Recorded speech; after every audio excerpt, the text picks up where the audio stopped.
চলুন আজ আমার টেস্টি ট্রিট থেকে খাওয়া কিছু ফুডের রেটিং করি। আমার কাছে কেমন লাগলো সেটা আপনাদের সঙ্গে শেয়ার করি। তারপর বাসায় গিয়ে কিছু সুন্দর সুন্দর আনস্টিচ 3 পিসের কালেকশন দেখাবো আপনাদেরকে। আসসালামু আলাইকুম, hello everyone, this is Silvi and I am from SR stories. I hope you all are doing good. আজকের ভিডিওটি কে কোথা থেকে দেখছেন অবশ্যই কমেন্টস করে জানাবেন। আমরা আজ চলে এসেছি আশুলিয়ার টেস্টি ট্রিটের এই ব্রাঞ্চে। প্রথমে এসেই আমি চিকেন বাউটা অর্ডার করি, কারণ অনলাইনে ইতিমধ্যে এটার অনেক বেশি হাইপ দেখছিলাম আর এটা হতে একটু টাইম লাগে, তাই আমরা এটার জন্য অপেক্ষা করছিলাম। এর সঙ্গে আরো কয়েকটি ফুড অর্ডার করেছি, সেটা একটা একটা করে আপনাদের সঙ্গে শেয়ার করি। প্রথমে চলে এসেছে বার্গার। অনেক আগে থেকেই টেস্টি ট্রিটের এই বার্গারের মধ্যে একটা ভালো লাগা কাজ করে। এই বার্গারের ব্রেডটা থেকে ভিতরে ফিলিংটা একটু বেশি ভালো লাগছিল। তারপর ওভারঅল দুইটার কম্বিনেশন ভালো ছিল। এটাকে যদি আমি রেটিং করতে চাই তাহলে হচ্ছে আমি দিব 8.5 আউট অফ 10। এরপর হচ্ছে চিকেন বাউটা কিন্তু একদম রেডি। এটা একটু স্টিম হচ্ছিল, তো আমি এটাকে নিজেই নিতে চলে আসি, কারণ এটার মধ্যে আমার অনেক বেশি এক্সাইটমেন্ট কাজ করছিল। অনলাইনে অনেক হাইপ দেখছিলাম, আর যেটা হাইপ দেখি ওটা খেতে আমি পাগল হয়ে যাই। প্রথমে আমি হচ্ছে একটু সস দিয়ে নিলাম, কারণ সস দিয়ে খেতে আমার পছন্দের। এটার বাইরের অংশটা একদম মোলায়েম ছিল, খুবই সফট, আর ভিতরের যে চিকেনের ফিলিংটা ছিল না, এটা অনেকটা মোমোর মতো লাগছিল।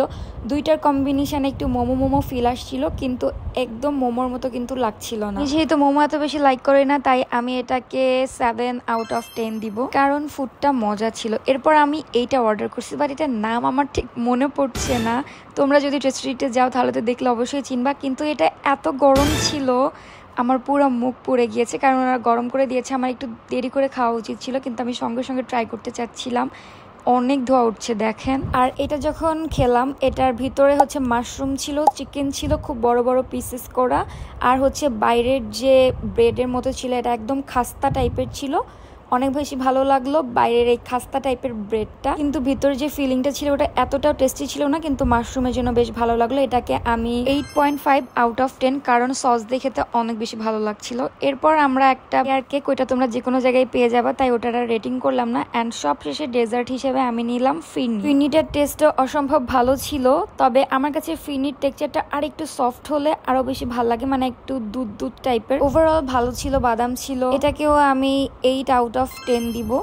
সব মিলে ভালো লাগলো। অ্যান্ড দেন লাস্টে বাসায় এসে তোমাদেরকে দেখাচ্ছি এই যে 3 পিসের কালেকশনগুলো দেখতে পাচ্ছ স্ক্রিনে। এটা হচ্ছে অ্যানাস তুবা ফ্যাশনের। তোমরা যারা যারা নিতে চাচ্ছ অ্যানাস তুবা ফ্যাশন থেকে নিতে পারো, স্ক্রিনশট দিয়ে ওনাকে ইনবক্স করবা। তার সঙ্গে আরও কিছু বেডশিট ছিল, দুইটা, একটা লাল একটা হচ্ছে হলুদ। দুইটার মধ্যে কোনটা ভালো লাগলো কমেন্টস করে জানাতে পারো। অ্যান্ড এই ছিল আমার আজকের video. I hope you guys enjoy this video and let me know in the comment যে আমার ফুল ভিডিও তোমাদের কাছে কেমন লাগলো। দেখা হবে আমার নেক্সট ভিডিওতে। ততক্ষণ পর্যন্ত সবাই আমার সঙ্গেই থেকো, ভালো থেকো, আল্লাহ হাফেজ।